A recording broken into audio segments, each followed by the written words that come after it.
સૌપ્રથમ આપણે tissue પેપરથી ફેસને clean કરવાનું છે. આપણે આજે એકદમ સિમ્પલ સાઇડરનો મેકઅપ કરવાનો છે. એટલે ટીશ્યુ પેપરથી ક્લીન કરીને આપણે પ્રાઇમર લગાવવાનું છે.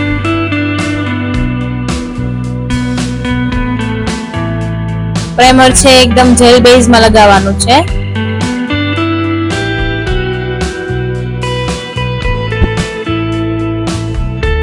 પ્રાઇમરને સરખી રીતે આપણે આખા ફેસ ઉપર કવર કરી લીધા બાદ આપણે સરખી રીતે એકદમ અંદર પ્રાઇમર મસ્ત થઈ જાય તેવી રીતના આપણે ઓબ્ઝર્વ કરવાનું છે સ્કિનની અંદર, જેથી કરીને આપણો પસીનો બહાર ના આવે. ત્યારબાદ આપણે કન્સીલર કરીશું. કન્સીલર મતલબ કલર કરેક્ટર. આઈઝ નીચે ડાર્ક સર્કલ હોય, કોઈ પિમ્પલ્સ ના ડાઘ હોય એ બધું છુપાવવા માટે આપણે કન્સીલર કરશું.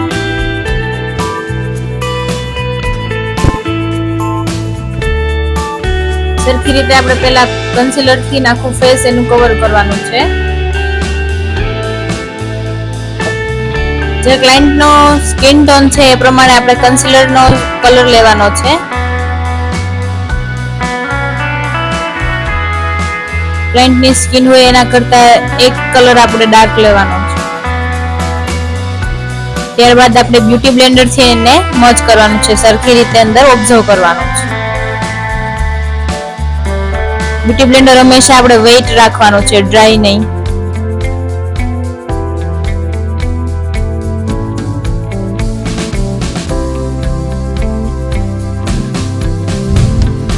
ત્યારબાદ આપણે ફાઉન્ડેશન કરવાનું છે. ફાઉન્ડેશન ને પણ એવી રીતના સ્કિન ટોન કલર પ્રમાણે આપણે ફાઉન્ડેશન શેડ કાઢવાના છે.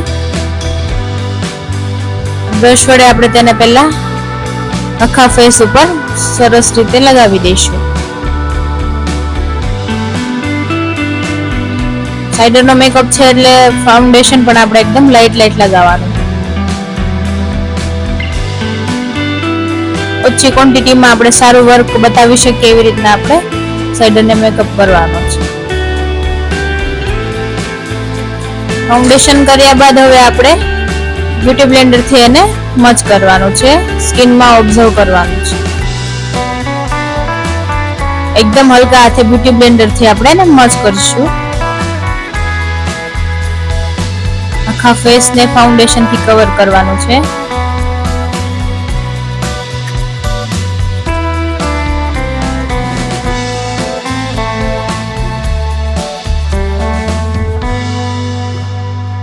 ફાઉન્ડેશન સરખી રીતે સ્કિનમાં ઓબ્ઝર્વ થઈ ગયું છે.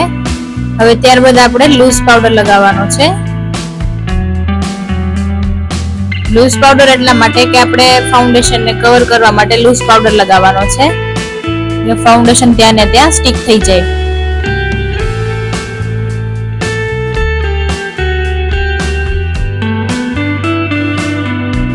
લૂઝ પાવડર હંમેશા મીડિયમ ક્વોન્ટિટીમાં આપણે લગાવવાનો રહેશે, જેથી કરીને ફાઉન્ડેશન ત્યાં સ્ટિક થઈ જાય.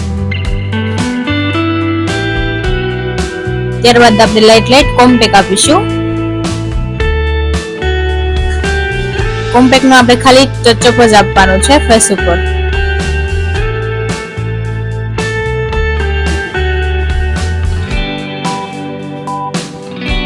ત્યારબાદ હવે આપણે પાવડર બ્લશર આપીશું. એકદમ લાઇટ ક્લાયન્ટ ને ગમે એ મુજબ આપણે બ્લશર આપવાનું છે.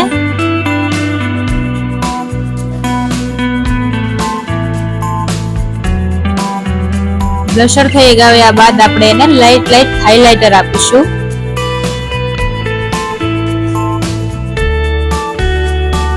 હાઇલાઇટર એકદમ ચીકથી ઉપરના ભાગમાં લાઇટ આપવાની રહેશે.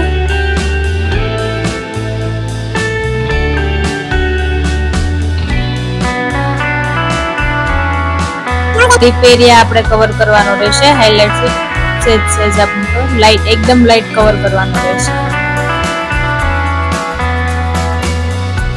ફેસ બેઝ કમ્પ્લીટ થયા બાદ આપણે એને આઈ શેડો કરીશું એકદમ ન્યૂડ કલરમાં.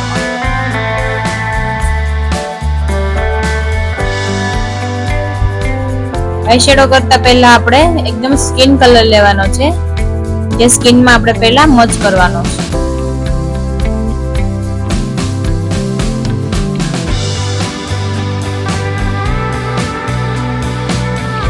મચ કર્યા બાદ આપણે એક કલર લઈશું, ડાર્ક કલર. કસ્ટમરના આપણે કોસ્ટ્યુમ ઉપર ડિપેન્ડ કરે છે કે કયો કલર આપણે એને આઈસ પર લગાવવો. ડાર્ક કલર લીધા પછી આપણે તેને બ્લેન્ડ કરીશું. આઉટ કોર્નર પરથી બ્લેન્ડ કરતા કરતા આપણે ઇનર કોર્નર તરફ જશું.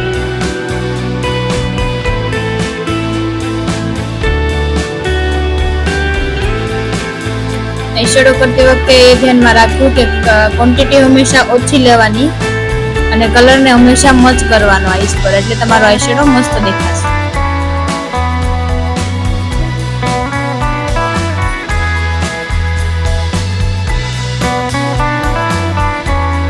બંને આઈસમાં આપણે સેમ કલર લગાવવાનો છે, સેમ રીતે મચ કરવાનો છે. ત્યારબાદ આપણે સેજ અંદરની તરફ આવતા ઇનર કોર્નર સાઈડ આપણે લાઇટ કલર કરવાનો છે, જેને પણ આપણે મચ કરવાનો છે.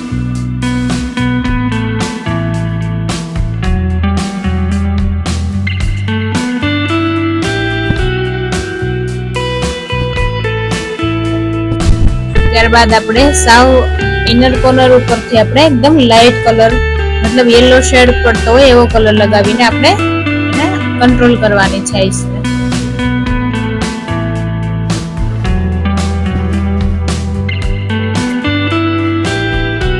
ત્યારબાદ આપણે થોડું આઈબોલ ઉપર ગ્લિટર મૂકીશું. સરખી રીતે ગ્લિટરને મચ કરવાનું છે.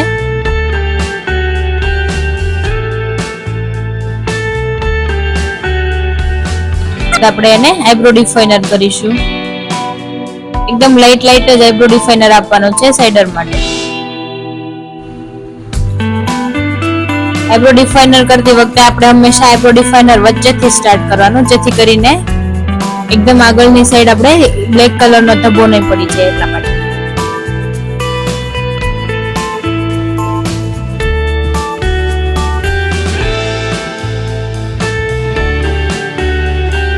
બંને સાઈડ સેમ આઈબ્રોસ રાખવાનો છે આપણે. સેમ કલર કરેક્ટર આપણે આઈબ્રામાં આપવાનું છે.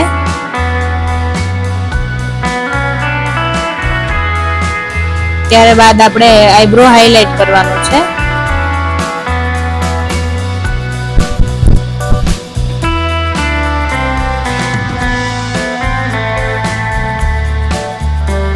એકદમ લાઇટ આપણે આઈબ્રો હાઇલાઇટ કરી દઈશું.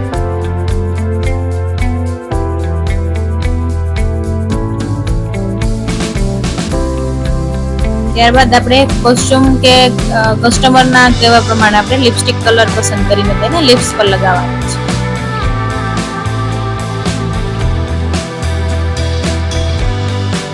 સ્ટિક કરતા વખતે આપણે પહેલા લિપ્સની બોર્ડર કરવાની છે, પછી અંદરની સાઈડ આપણે કલર કરવાનો છે.